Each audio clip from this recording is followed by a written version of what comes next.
Good morning, everybody, or afternoon. It might be afternoon for some of you. In fact, I know it is, actually, now that I think about it, because we've got East Coast as well as the rest of the country and the world. And I want to welcome you to today's webinar. I'm Betsy Hill, president of Brainware Learning Company. Just a few housekeeping things while we get started. One is that we are recording today's session so that if you have a colleague who couldn't be here or you want to come back and look at it again later or whatever, that recording will be archived on our website. It will be there tomorrow, and we'll send out a notification when the recording is available. I want to encourage you to think of questions and comments and feedback and keep it lively and interesting for all of us today. And you can enter your questions and your comments in either the chat window or the Q&A. Sometimes people have an easier time finding one than the other, so you can put it in both, and we will keep an eye on the questions as we go along. If you would like to download a copy of the slides that I'm using today, my colleague Karen has posted a link, or pasted, I guess both are true, a link to the slides where you can download them in the chat window. And we'll continue to do that periodically. We may have others who join us as we go along. And the last item is that if you requested a certificate of participation for your records, you can expect to get that within a week. So if you don't see it, first of all, if you don't see it by next Wednesday or Thursday, check your spam folder. For some reason, these certificates have a great affinity for people's spam folders. If you don't see it by then, by all means, let us know. Okay, so I think we're about ready to get started. What I wanted to start with today was a quick poll, just to get a sense for who's participating in our webinar today. So if you could, hopefully it's popped up on your screen, and if you could let us know who you are, that would be terrific. Give everybody a chance to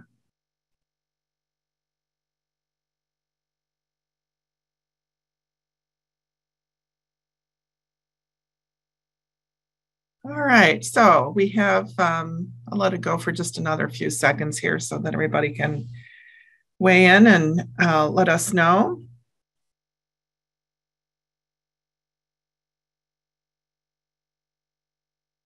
Okay, terrific. So I'm going to end the poll and I'm going to share the results. And so as you can see, we have a little bit of everything today, but mostly educators. We'll talk about things from the perspective of educators and parents and educators, because if we add them all together, that's pretty much who we all are.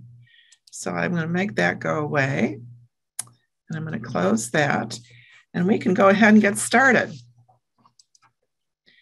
So here's what we plan to explore today, starting with what we know about the COVID learning gap, the academic performance gaps that have been in existence since long before COVID, and long before we knew terms like COVID and PPE and vaxxed and boosted and all those kinds of terminology, which have now become everyday language for us. We're going to talk about learning and stress and how they impact each other. The pressure is really intense these days to get students caught up on the learning that they missed out on during the pandemic. And schools and districts are focused, at least as we're talking to them, on trying to close the learning gap, but also dealing with unprecedented levels of stress for students. So the question we're really talking about today is how we can actually accelerate student learning, and with a lot less stress than everyone is currently experiencing. So increasing learning and reducing stress at the same time may seem like trying to do two things that have to pull in opposite directions. Can we really do both? In this webinar, what we're going to do is answer that with an emphatic yes. The most recent analysis I've seen of learning loss from COVID I came across this study by McKinsey and Company, and I think there's a reference to it on another page. So it's on the slides. You'll be able to see the title of the report. And this was published in December, so just a couple of months ago, and it looks at interim assessments. So when we talk about interim assessments, what we're referring to are the reading and math assessments. For those of you who are educators, I'm telling you something you're all too familiar with, but for others, just to clarify. So schools typically administer assessments at the beginning, middle, and end of the year, and that's what is being looked at in this data. And they do that to see whether students are on track to make expected gains. And so what McKinsey did was they took data from an organization called Burbio, which is a data service that aggregates school calendars. And according to them, all public school students, 100% of students, were in attending schools and districts that offered fully in-person instruction this fall. And that compares with 73% last spring. So virtually every student, now some students, if they're exposed to COVID, will be out of school for a while, but in-person instruction is the common format as opposed to what it was during the pandemic and during the worst of it. So 91% of students who were taking their interim assessments this past fall did so in a school building. It was only 64% last spring and only 34% a year ago. So we really have most kids back in school taking their assessments in school. We can't say that everything's back to normal or things as usual because we know that they're not, but it's a good opportunity to understand the impact of the pandemic and what it tells us. So this is the learning gap for math from COVID. And in math, students are about 3.5 months behind on average, according to the analysis. And although the impact has been, can be calculated this way, it's also really important that we notice that not everybody's only lost 3.5 months. That's the impact has been quite uneven, with students of color and lower income students lagging, while students with higher incomes have done substantially better. And for them, the gap is much less. But for students of color and for low income students, the gap in math is more like 4 to 5 months. And it's really quite consistent with previous measures of the impact on math scores. The reports have been pretty consistent. I also want to comment that while we talk about this as learning loss, sometimes I've been really encouraged by a lot of the educators I've been talking to is to talk about this as a learning gap rather than learning loss. So it's not like kids forgot things, although they may have forgotten some things, but really talking about it as a gap in terms of what we would expect to have accomplished and help our children learn in this amount of time. And whatever you call it, however, the amount of academic learning that has actually taken place over the last 2 years is clearly less than the academic progress that we expect. The impact on reading was a little less severe, about a 3-month learning gap on average. But again, the racial and economic disparities are still very evident. And it's clear that student learning has lagged, whether it's reading, math, or anything else. Probably also important to note that the research has not, at least insofar as I've seen, been able to determine which aspect or aspects of the situation are responsible for the gap. So it might be school closures, it might be distance remote learning, it might be the emotional toll. We really don't understand and can't really parse out what the pieces are that resulted in this impact, at least at this point. Although, as we'll see, in a lot of situations and in terms of the response that's being created to address this. It's being treated in a lot of ways as if it was an instructional gap, not just a learning gap. And we need to remember that dropping behind a few months compared to historical performance is really relatively small. When we look at how far behind many students were prior to the pandemic, we're wringing our hands now about the students who have lost a few months of learning, but the truth is that we've got a lot of students who are behind multiple years, not just multiple months. So historically, close to 50% of students have been at least 2 grade levels behind by the time they reach 8th grade in both reading and in math. And the percentages are higher following COVID, but it's really a matter of degree. COVID has highlighted the problem, it's accentuated the problem, but there's still a whole lot of learning that needs to happen if we want students to be where we expect them to be from an academic point of view. And recall that this chart shows the percentage of students who are 2 or more years behind. We can't really discern from this how many are 3, 4, or more years behind, although we do hear about that a lot. So I always, when I'm looking at this kind of data, I put myself in the shoes of a couple of middle school principals that we work with very closely, whose students come into their buildings in 6th or 7th grade, 2 to 3 years behind on average in reading in particular. And so as the 6th, 7th, and 8th grade middle school principal will tell you, even if he and his team managed to help students accomplish a full year's worth of progress in reading over the course of a year, they're still going to graduate from 8th grade 3 years behind. And so they recognize that they need to generate basically 2 years of progress each year in middle school to help kids catch up. And believe it or not, that is what they've set their sights on. So a lot of pressure on everybody, administrators, teachers, students, to cram on a lot of learning. So I want to take another really quick poll here and just see if I can get a read on how far behind you feel that your students are. So as educators or as parents, whatever perspective, and I know this doesn't account, it's sort of an average, but if you could sort of give us an indication what the real world seems to be delivering to us, that would be great.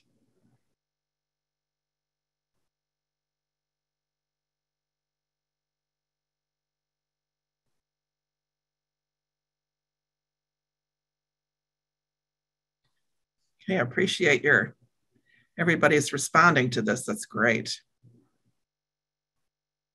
Okay, so I'm going to end the poll and I'm going to share the results, and it is all over the map. So we have about a third of the group who's 6 months or less. So students are really getting pretty close to where they should be. Maybe this is, maybe this is just a COVID gap for those students. And then we also have a third who say it's 2 to 3 years behind.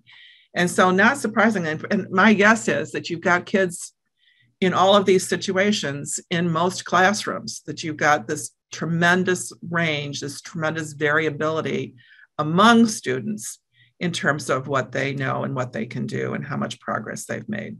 So thank you very much for sharing that. Of course, the pandemic has impacted a lot more than academic performance. And this chart from the same report shows the percentage of parents who are either very concerned or extremely concerned about their children's engagement in the middle, with attendance, academic performance, and then mental health at the bottom. And as you can see, it's pre-pandemic, last spring, and then this past fall. So the concerns have abated somewhat. They're not quite as intense as they were, but they're still well above pre-pandemic levels, as we would probably expect. And once again, this analysis just simply documents the gaps and the parental concerns. It doesn't explain really what is going on. And it may be that health, family stress-related issues, social isolation, and all those kinds of things play a role. And in fact, I think we would probably all agree that that is the case. And in fact, the toll on students' mental health has been really quite dramatic for many students. And they're bringing that increased anxiety and all those other emotions back to school with them.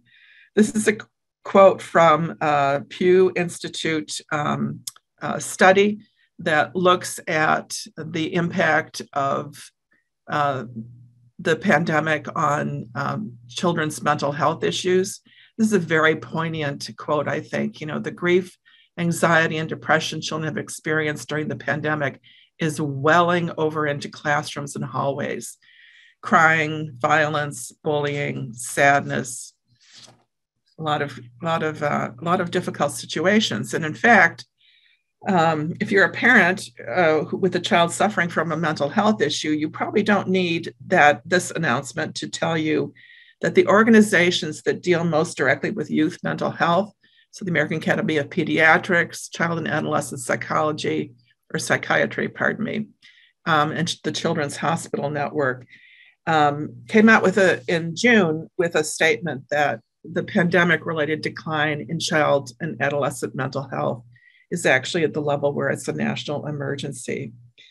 And the worsening crisis is really inextricably tied to the stress brought on by COVID and the issues that kids have related. And the rates of child mental health issues have continued to rise steadily year after year, especially during the pandemic, to the point where, and I didn't know this, but the suicide is the second leading cause of death for youth ages 10 to 24.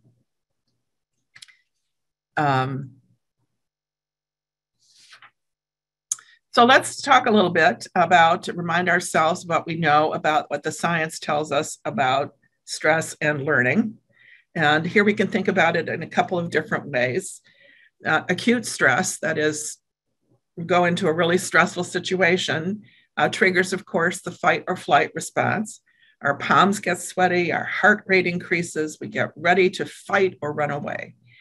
And our body's resources redirect from the systems that aren't essential for that so that our systems that are responsible, for example, for reproduction or digestion, higher order thinking, don't get as much oxygen flowing to them in favor of our muscles, which we need to punch somebody or run away. And this response makes a lot of sense from an evolutionary perspective.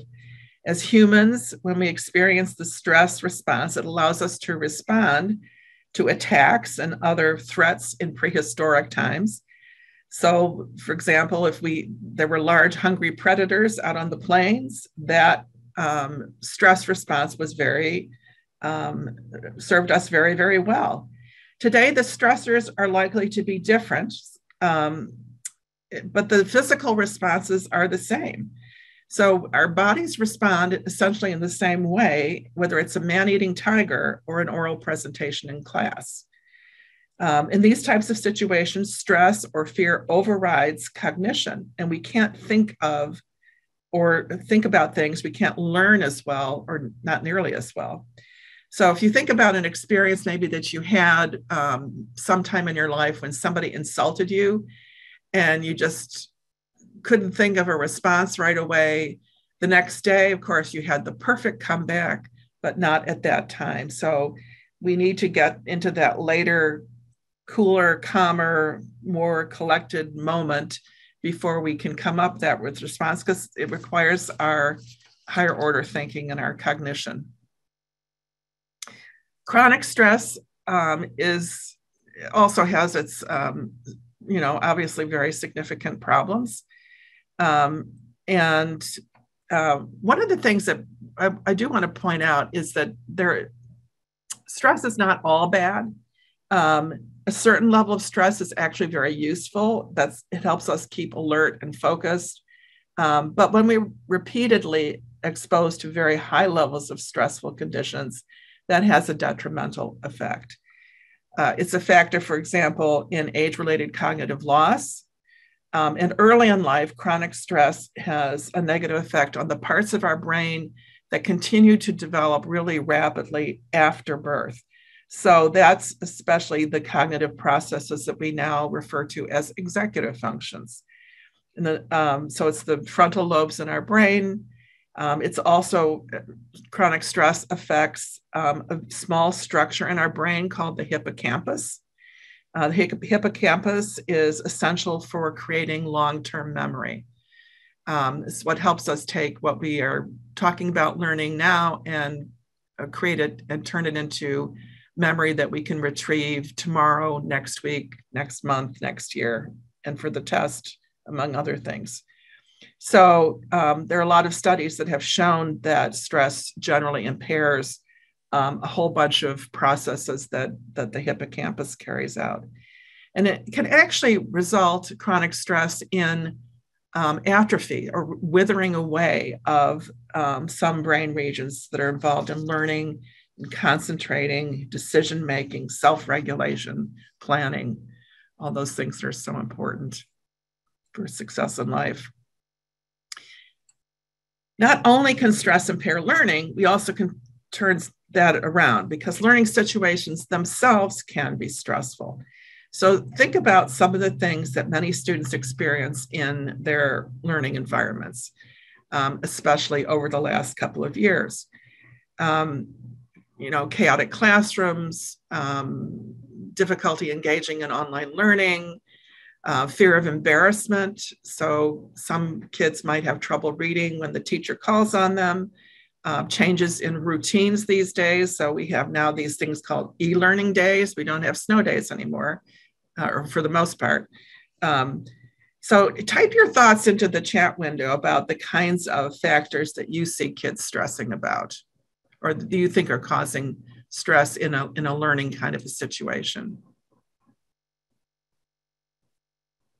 I'm just going to take a quick look at the chat and see what I'm seeing.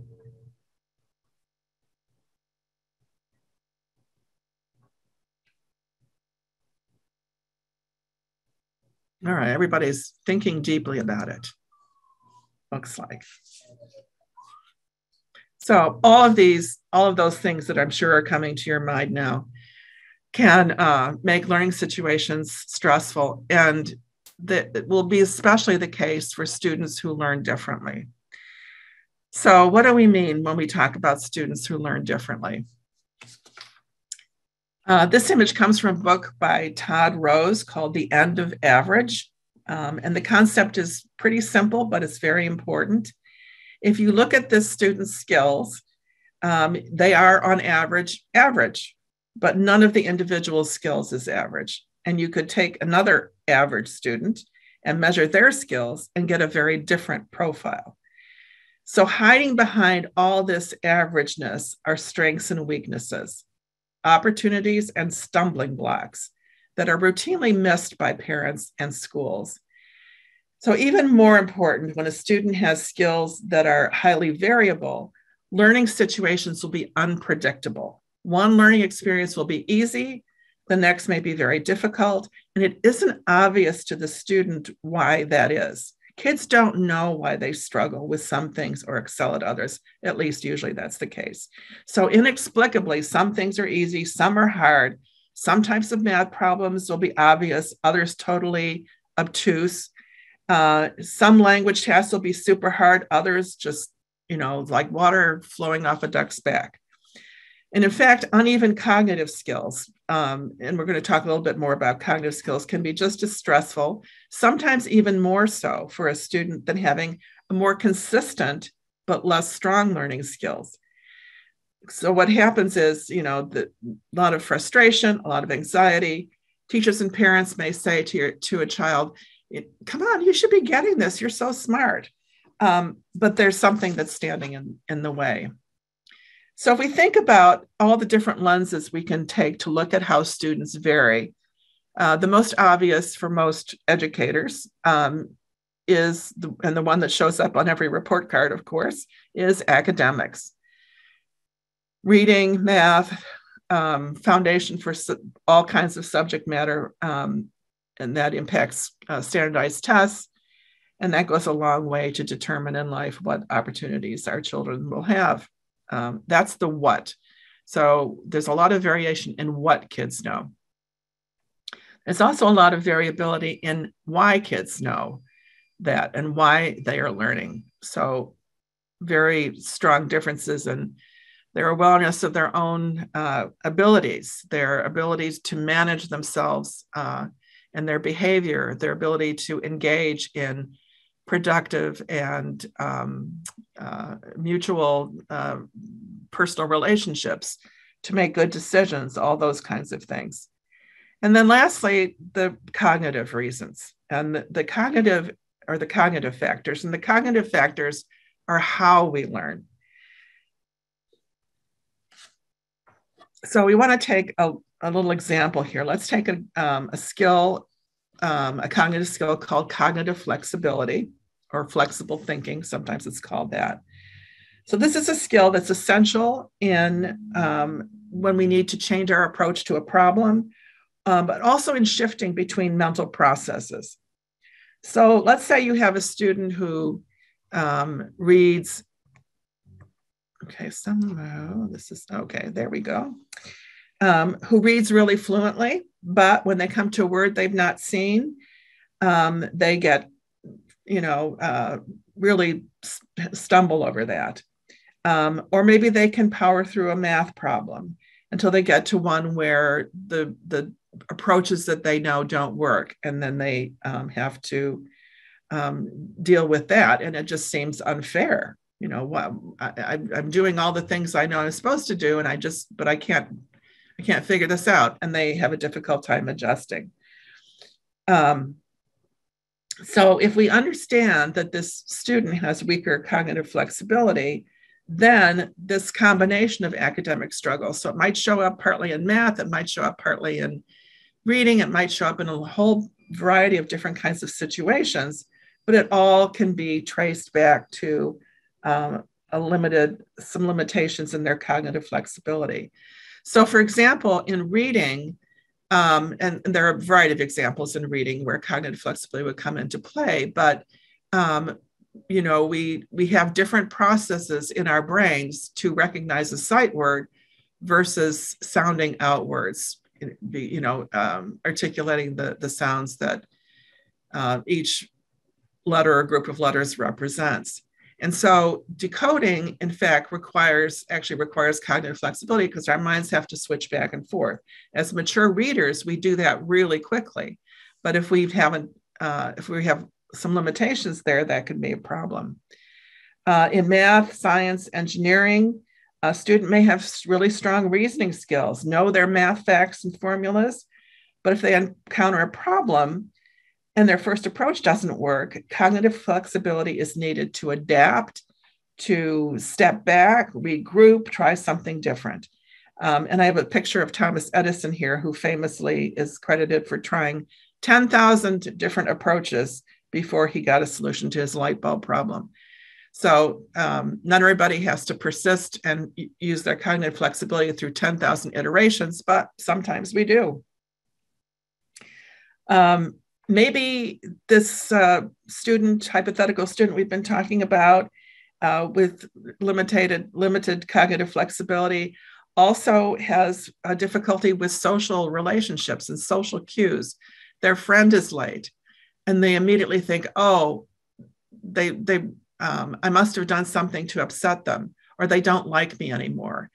And you probably all have experienced kids who, jump to that conclusion and can't imagine other reasons that their friend might be late. And then another example, one last example, where we have to shift our mindset maybe when we learn something new, which I hope will be happening for all of you today, is this whole idea that learning gaps, when learning gaps happen, we can address both the need to accelerate learning, to have more learning taking place, and to have more stress. So we might not have thought that those two could go together, but that's what we want to. And that's going to maybe require a little bit of cognitive flexibility to shift our mindset on that score, so that we can get actually not more stress, but less stress. So it turns out that, and the research documents this, that cognitive skills like cognitive flexibility and memory skills and attention skills and reasoning skills and a whole bunch of other cognitive skills, we'll talk about those again in a minute, are extremely important for academic outcomes. In fact, they account for half of the variance in student performance.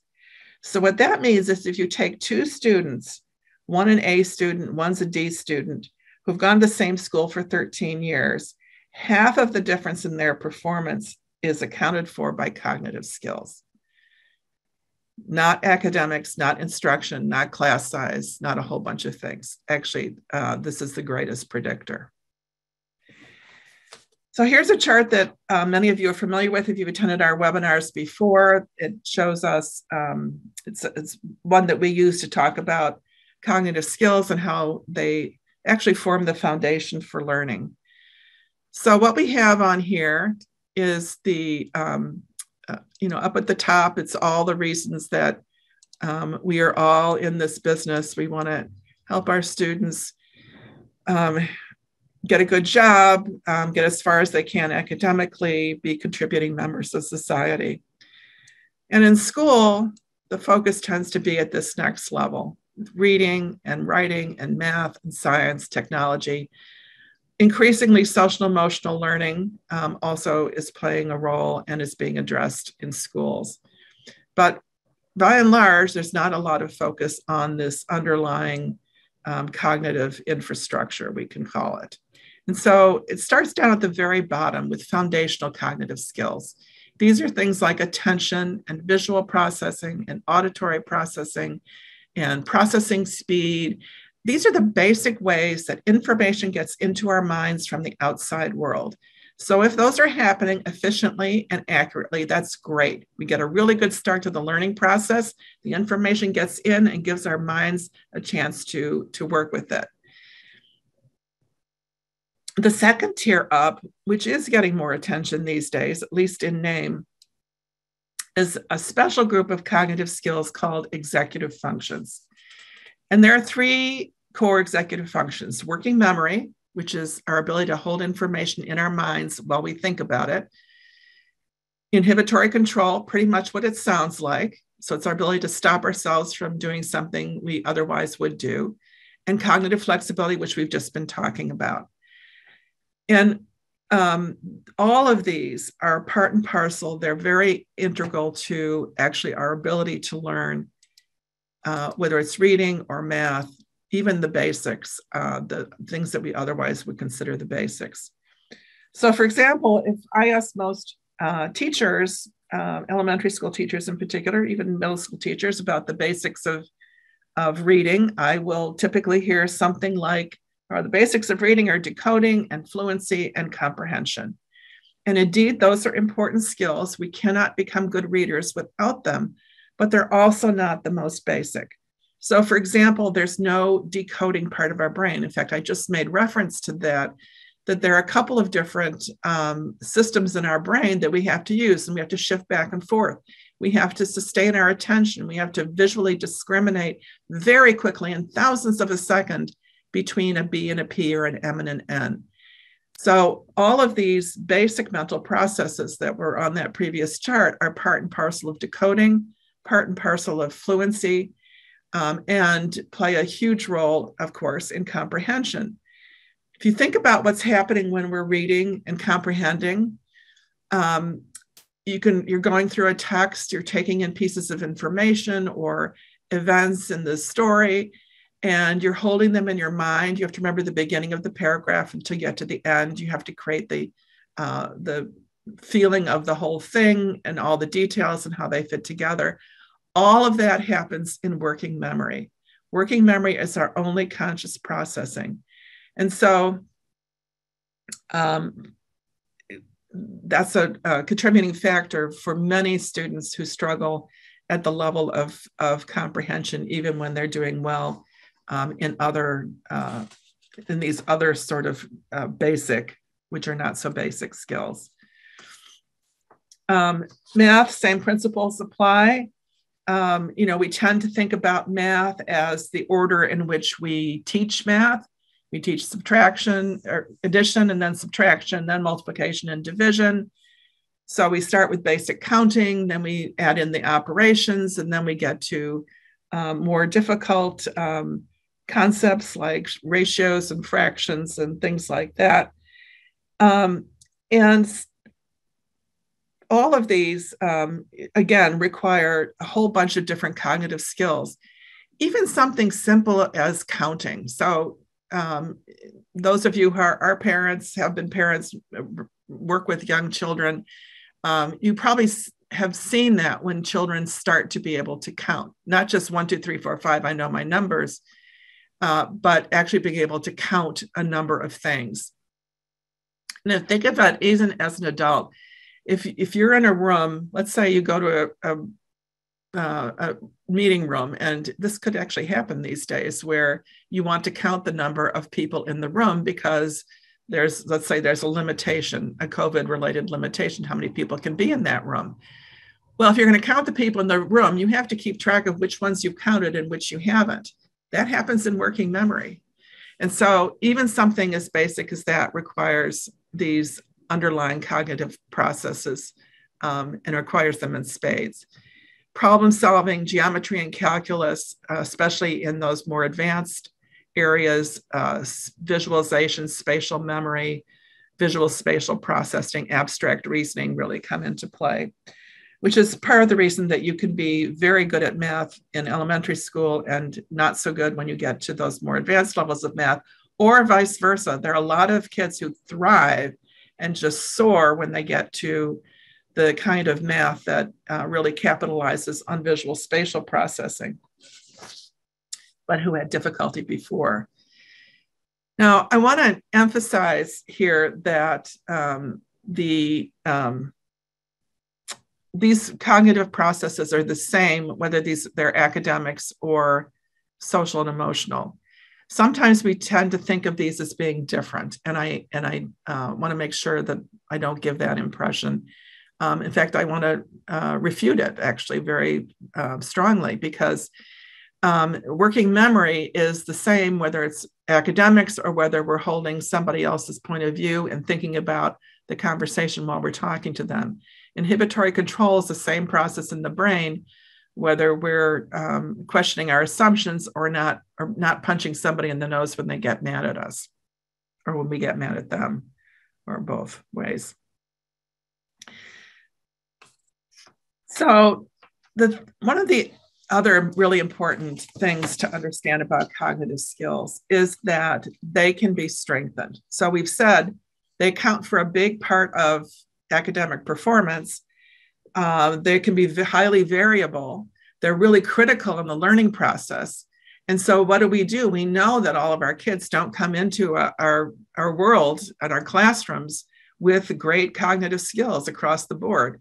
In fact, if there's anybody on the call who has a classroom of kids, all of whom have good attention skills, please put something in the chat window, because I want to follow up with you. I'd love to hear about that. But we can help them improve their cognitive skills. Comprehensive integrated cognitive training is what we can do to help students actually build these stronger cognitive skills so that they become capable, confident learners, so that learning situations are not as stressful. What we're doing here, if we can do this, is we can help kids learn more, and we can help them be less stressed all at the same time. So I wanted to share a few case studies with you. Bella, which is not her real name, but Bella was 13 years old in the 8th grade. She was being educated at home. Her parents told us that she was very creative, and we can confirm that, but schoolwork was a real struggle for her. It would take her a long time to complete her assignments. She was reading well below grade level, often had problems understanding what she read. She had a dyslexia diagnosis, and other concerns were anxiety, auditory processing, and fine motor skills. She often struggled to stay focused. So one of the things that we do, the beginning step as we work with a child and a family, is to actually do a cognitive assessment. And part of that is a cognitive rating scale that the parent fills out. There's actually a link to it on this slide. In fact, I don't know, Karen, if you have the ability to post. These are available. They're free. If you just want to get a sense for the kinds of skills that are involved in cognitive activities that represent various different types of cognitive skills, this is a nice way to sort of get a quick idea of that. And so remembering information, perceptual processing, her executive functions, and especially not having confidence in her learning abilities.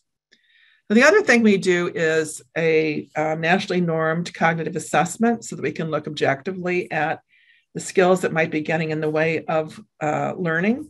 And for Bella, these were her results. Without this kind of assessment, we're really sort of shooting in the dark. When kids struggle with learning, there's a reason. And the reason is typically not instruction and curriculum. It's these underlying root causes of learning struggles. So Bella had a lot of really solid skills. Visual motor speed was very good. Most of her skills were in the expected range. So the expected range refers to the performance that you would expect of the student's peer group. For the clinicians or the math-minded in our audience, what this means is skills within 1 standard deviation of the mean. So a weakness is, cognitive strength is at least 1 standard deviation above the mean. A cognitive weakness is 1 standard deviation below. So her weaknesses, the areas that were getting in Bella's way, were processing speed and verbal reasoning. So what was clear was that, now that we can see this, we know that Bella struggles with reading and math word problems had an underlying cognitive reason, that verbal reasoning is really going to make it difficult for her to understand language-based information, to draw inferences, to understand figurative language and those kinds of things. And her slower processing speed, of course, means that even though she could stay focused, it was hard for her because it would take her so long. So this is a student who learns differently and for whom learning was very stressful. And of course, as I said, we can increase and improve cognitive skills for kids. We can also give them some information that helps them use their strengths and to develop ability to address different learning situations by using their strengths.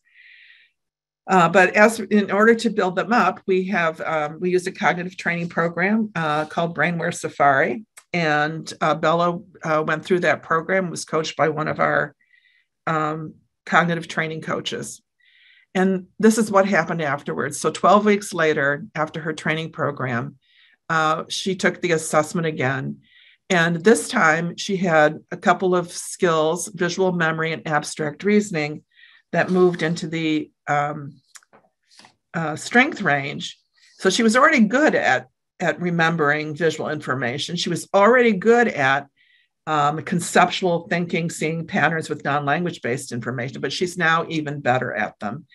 And the 2 skills that were weak, both processing speed and verbal reasoning, were now well within the expected range. When she was asked about school, Bella said, well, just, things just seem easier. And she came out of this experience with a ton more confidence. Her confidence in her learning skills really soared. So she's now prepared to learn faster and to experience less stress, be much more confident about her learning. Evan was 9 and going into the 4th grade. Evan's mother knew he was bright, but he had been diagnosed with ADHD, and anxiety was a major concern. She rated him well below average on most of the items in the rating scale that relate to attention. He was disorganized. He struggled to get started on assignments. He couldn't remember things he had learned. When he'd get stuck on an assignment, it took him a really long time to get his work done. And he'd become frustrated to the point of tears. And like most kids who are anxious about learning, he would avoid anything that he felt was difficult and had a hard time bouncing back from failure and mistakes. His mother was a teacher and knew he needed something other than what he was getting in school. So again, the next step was for Evan to take the nationally normed assessment that we use. And here's what we learned about him. Unlike Bella, who struggled with verbal reasoning, this was an area of strength for Evan. So he could understand language-based information very well, but his slower processing speed meant that it would take him much longer, as did Bella, to complete his work. Slow visual motor speed would make the physical aspects of writing and other tasks that require fine motor skills really challenging. And so while Evan's flexible thinking score was in the expected range, it was just barely in the expected range, just by a point. And his weaker flexible thinking, that he had trouble adapting when his first approach to a solution, approach to a problem didn't work. So in Evan's case, as in Bella's, all of these learning challenges really added up to a lot of anxiety about every aspect of learning. Like Bella, it was time now for Evan to go through his own comprehensive integrated cognitive training program. And this is what things looked like afterwards. As Evan's mother said, wow, all of Evan's cognitive skills were now well within the expected range, and most were significantly higher. His ability to get his work done in an appropriate amount of time soared, as did his self-confidence. So this is an extremely capable learner who was previously unable to show what he could do because of cognitive stumbling blocks and the anxiety and stress that produced. So when a student's cognitive skills are just there for them, when they just work, getting information to their brains efficiently and accurately, enabling them to think through problems in a variety of ways, to adjust to changing circumstances, when they can get their work done faster and with less effort, the learning process is no longer threatening or stressful. One last case study. This was Robert. Robert was 9 when he started the program. He had been diagnosed with ADHD and dyslexia. He suffered from depression and resisted anything to do with school and schoolwork. Meltdowns were frequent. When Robert's mother completed the rating scale, the areas of concern were numerous. He couldn't follow through on instructions to do what he was asked to do. He wouldn't get much of anything done independently, constantly getting frustrated and shutting down. And like many kids with ADHD, he was disorganized. Now, this is actually probably maybe a good time to add a side note about labels and diagnoses.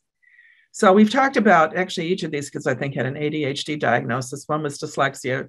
In the kids that we work with, and a lot of the kids in the schools that we work with, some have diagnoses, some don't. The important thing to understand is that what these labels or diagnoses do is give a child access to potential treatments, such as medication for ADHD, or for services in a school setting, such as an IEP, an individualized education plan, or a 504 plan, or whatever can be provided. But they don't actually tell us a whole lot, as you are seeing here, about how an individual child learns. We really need to delve down at that level to understand their underlying cognitive strengths and weaknesses. Otherwise, our solutions are going to be like throwing spaghetti against the wall, just hoping that something sticks. So when Robert took the formal cognitive assessment, this was what came out. There's a lot to talk about here.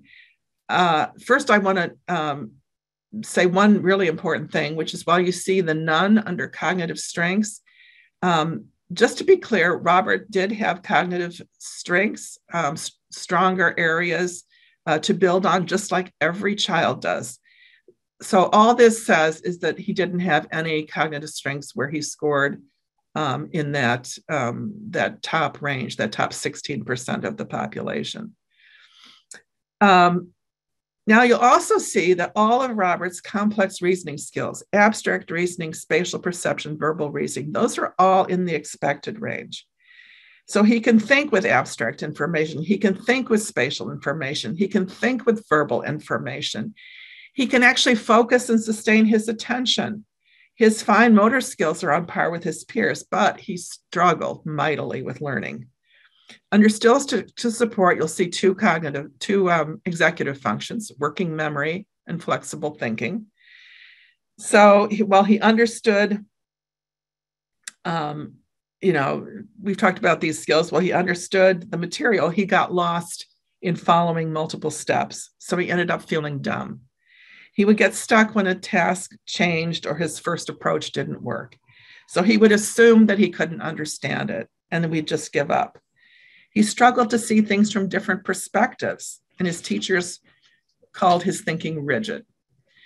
You'll also know that the assessment showed that he would have difficulty committing information to memory. Both visual and verbal memory were cognitive weaknesses. And so it was really effortful for him to learn things, no matter how it was presented to him. So this is a classic profile of a student that teachers often call lazy or lacking in motivation. They can see that he understands what is being taught, but he leaves out steps. He forgets to complete assignments. He simply can't remember information that he was expected, that was, they worked on the day before. And as with most students, the root cause is not laziness or motivation. It required so much mental effort for Robert to stay on track, to shift his gears mentally, to hold information in his mind while he was doing a task that it just exhausted him. And kids can only do that for so long. So after completing his cognitive training, all but one of Robert's 10 scores were now in the expected range or higher. Verbal reasoning reached the strength range. His attention score actually was almost in that strength range as well. You can see all of the green skills are now in the middle of the expected range, or in the expected range. And this, he will still need some support in working memory, but now those supports can be very much targeted and focused because all of his other strengths are so much higher. So this shows what can happen when we give a child an opportunity to increase those cognitive strengths. And also in this case, his self-confidence that he needed to succeed just absolutely soared following his cognitive training. All of these examples and many, many others that we could share played a part in underscoring what we know about cognitive skills, emotion, and learning, which is really summarized in this quote from a Kennedy Forum report. Neuroscience research now proves what parents have known all along, and many educators. Even the best teaching and curricula have surprisingly little effect when a child's cognitive and emotional readiness to learn is not addressed. Which brings us back to COVID and the urgent need we have to help students learn and close the gap and reduce stress. Schools are certainly focused on the learning gap part. The most recent legislation to, oops, I skipped over a slide there. So there's some recent legislation to provide emergency relief funds to schools. Schools refer to this as ESSER funding.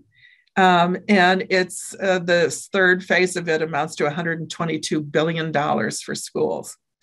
And there's an organization called Future Ed. There's a reference at the bottom of the slide here that is examining how those funds are being spent, because schools need to report this. Staffing, which is teachers, counselors, professional development, extended learning time means after-school programs, before-school programs. Schools are bringing in academic tutoring and other kinds of assessments to figure out how far students are behind and support them. Climate systems, one of the things that probably some of us are not aware of is that the HVAC, the heating and air conditioning systems in schools, were not always what everybody needs them to be to provide a truly safe environment and to help combat the transmission of diseases like COVID. Mental health, in some instances, is becoming a focus. Social emotional instruction is a big part of what schools are doing in that area, and remote learning, technology, devices to support that. So that's what the spending is.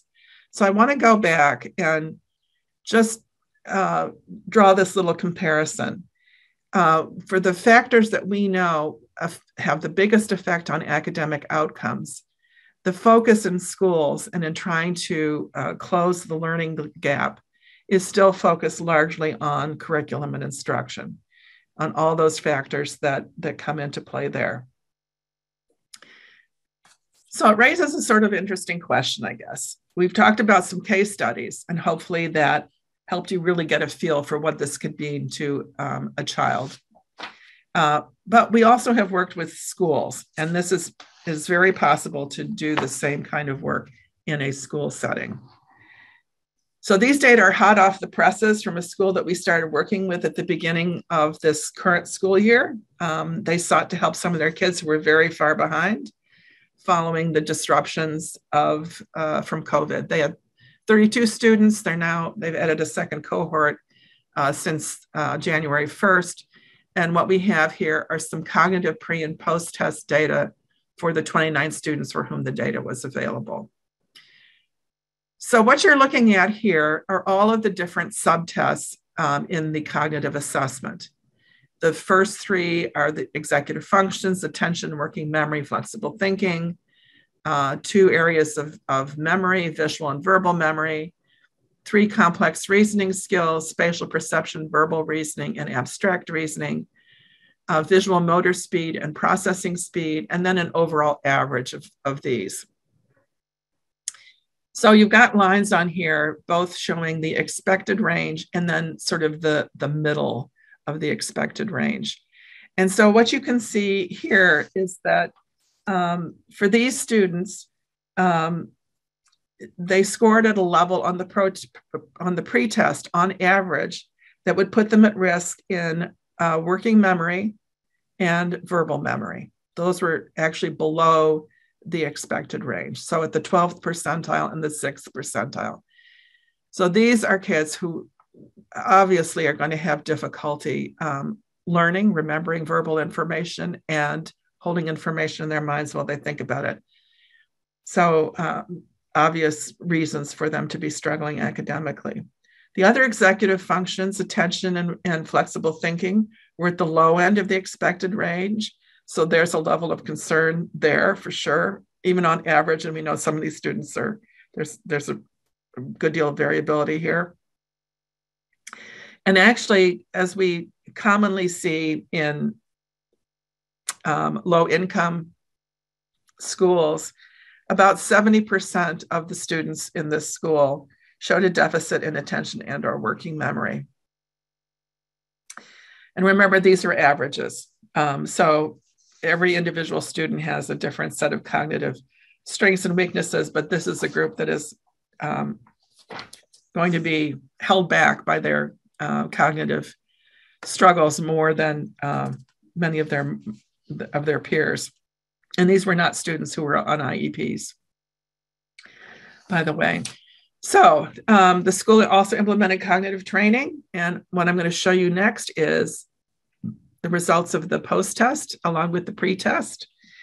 And that shows their growth. So the average score for all of these students across all of the cognitive tests is now in the expected range, and the middle of the expected range for everything except for verbal memory.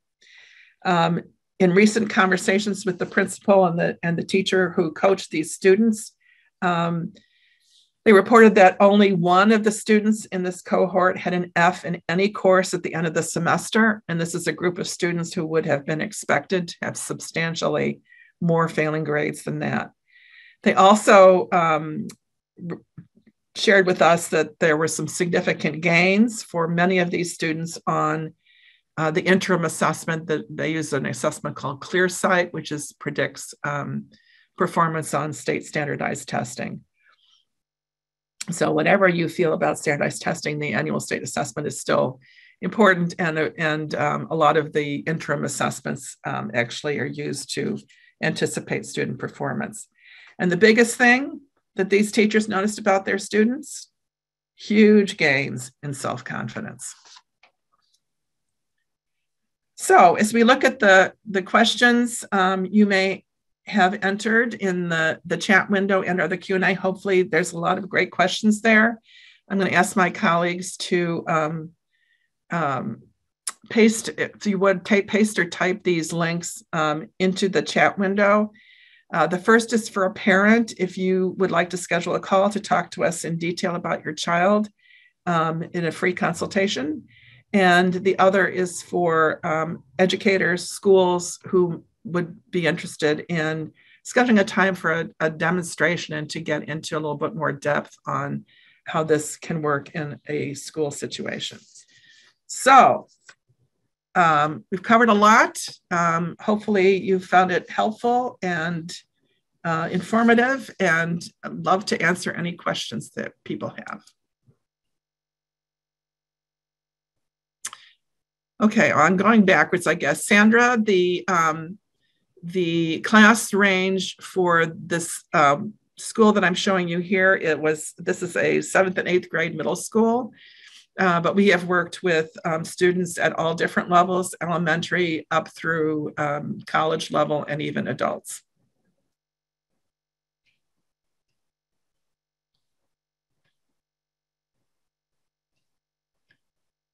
Kids do well when they can. Absolutely. Absolutely. Yeah, so growth mindset. Narain is making a great point about growth mindset. Time and again, it's a really strong indicator for future success. Perseverance, resilience, delayed gratification, all of that is true. And one of the things, I think we sometimes hear people talk about growth mindset as if it were the same thing as what I refer to as grit. So sometimes and grit also has a lot in common with these concepts of resilience and perseverance and all that kind of thing. But sometimes growth mindset can actually get misinterpreted, and it could be misinterpreted to suggest that it's only about working harder and trying again and again and again. And actually, growth mindset, the way that Carol Dweck, who did the original work on this, has talked about, is that it's about trying again, but also trying differently, trying different strategies, doing things in different ways because you have confidence. And that developing cognitive skills can be a huge factor in growth mindset. Because when you know that you can do it, when you know that you can learn, you automatically have that understanding of the fact that your brain can change, that intelligence is not fixed, that you can develop skills and talents that you didn't have before, which is really what a growth mindset is all about.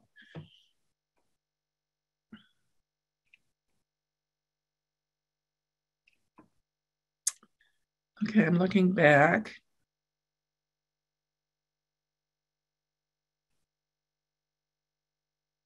See if there are any other questions. Karen or Lou, did you see any questions that we didn't cover? I think you got them all. All right. Well, I want to thank everybody very, very much for joining us today.